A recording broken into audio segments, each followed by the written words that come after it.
അപ്പൊ ഇന്ന് നമ്മുടെ സൺഡേ സ്പെഷ്യല് കുക്കറിൽ വെച്ച നെയ്ച്ചോറാണ്.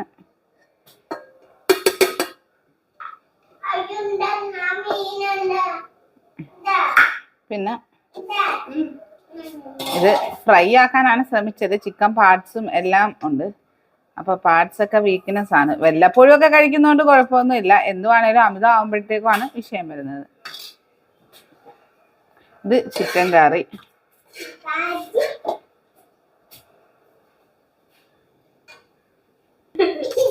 പിന്നെ നമ്മുടെ മിക്സഡ് സാലഡ്, കുക്കുംബറും തൈരും ക്യാരറ്റും എല്ലാം കൂടി ചേർത്ത് നമ്മുടെ ഫേവറേറ്റ് അച്ചാറ്.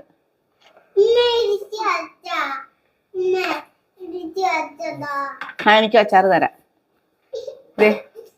ഇതാണ് അപ്പൊ ഇന്നത്തെ നമ്മുടെ ലഞ്ച് സ്പെഷ്യല്.